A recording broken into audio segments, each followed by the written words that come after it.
بادشاہ اور جھونپڑی والا فقیر۔ ایک بادشاہ راستہ بھٹک کر کسی ویرانے میں پہنچ گیا۔ وہاں جھونپڑی تھی۔ اس جھونپڑی میں رہنے والے شخص نے بادشاہ کی بڑی خدمت کی۔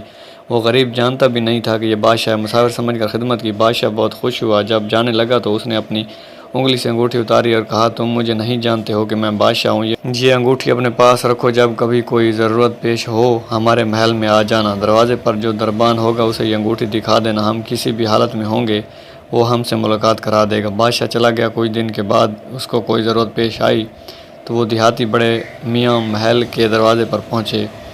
کہا، بادشاہ سے ملنا ہے۔ دربان نے اوپر سے نیچے تک دیکھا کہ اس کی کیا اوقات ہے۔ بادشاہ سے ملنے کی کہنے لگا، نہیں مل سکتے، مفلس و کلاش آدمی ہے۔ اس دیہاتی شخص نے پھر وہ انگوٹھی دکھائی۔ اب جو دربان نے دیکھا تو آنکھیں پھٹی کی پھٹی رہ گئیں۔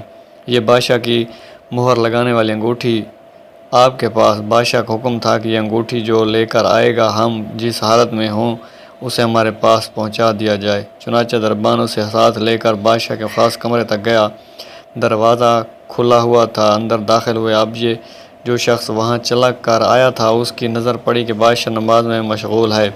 پھر اس نے دعا کے لیے اپنے ہاتھ اٹھائے۔ اس کی نظر پڑی تو وہ وہیں سے واپس ہو گیا اور محل کے باہر جانے لگا۔ دربان نے کہا، مل تو لو۔ کہا، اب نہیں ملنا، کام ہو گیا، اب واپس جانا ہے۔ تھوڑی دور چلا گیا۔ جب بادشاہ فارغ ہو گیا، دربان نے کہا، ایسا آدمی آیا تھا، آج یہاں تک آیا پھر واپس جانے لگا۔ بادشاہ نے کہا، فوراً لے کر آؤ، وہ ہمارا محسن ہے۔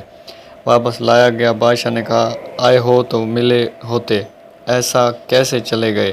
اس نے کہا کہ بادشاہ سلامت، اصل بات یہ ہے کہ آپ نے کہا تھا کہ کوئی ضرورت پیش آئے تو آ جانا، ہم ضرورت پوری کر دیں گے۔ مجھے ضرورت پیش آئی تھی، میں آیا اور آ کر دیکھا کہ آپ بھی کسی سے مانگ رہے ہیں، تو میرے دل میں خیال آیا کہ بادشاہ جس سے مانگ رہا ہے کیوں نہ میں بھی اسی سے مانگ لوں۔